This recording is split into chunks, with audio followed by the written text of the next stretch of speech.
বাসিন্দা মুকুল দাস।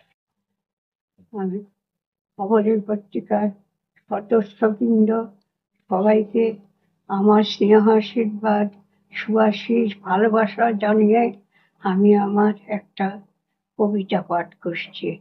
আমার কবিতার নাম অতীত এবং বর্তমান।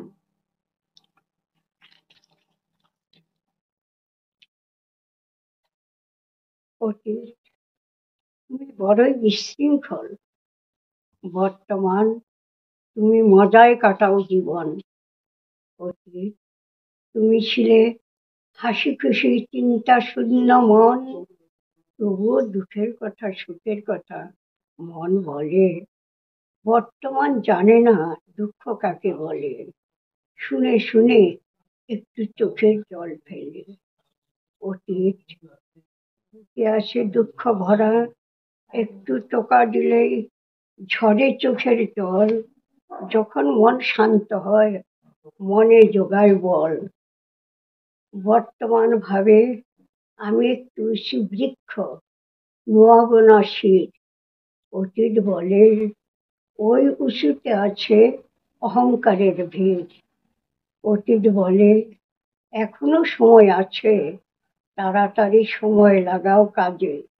সামনে থাক বর্তমান, ভবিষ্যৎ হোক গড়া, অতীত পিছনে থাক পড়া।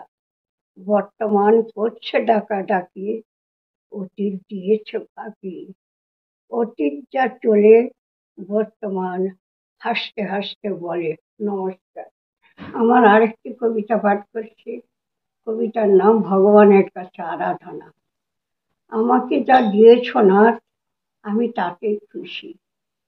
হে নাথ, বলো তুমি, মান সম্মানটা কি ধনের চেয়েও দামি? হে নাথ, জনের চেয়ে ধন কখনো কি হয় বড়? যে জন দিয়েছ নাথ, তুমি রক্ষা করো। তোমার চরণে এই নিবেদন, বিশ্বের কল্যাণ করো, পুরাও মনস্কাম। ইহা ছাড়া কিছু মম নাহি প্রয়োজন, মনের মানস পূর্ণ করো প্রভু নারায়ণ। অন্তর্যামী হে ভগবান, তোমা পদে সদা রহে ভক্তি, মনে দিও শক্তি। অনেক দিয়েছ প্রভু, আর কিছু নাহি চাই, মনের বাসনা এই। হে প্রভু, অন্তরে চরণে দিও ঠাই। নমস্কার।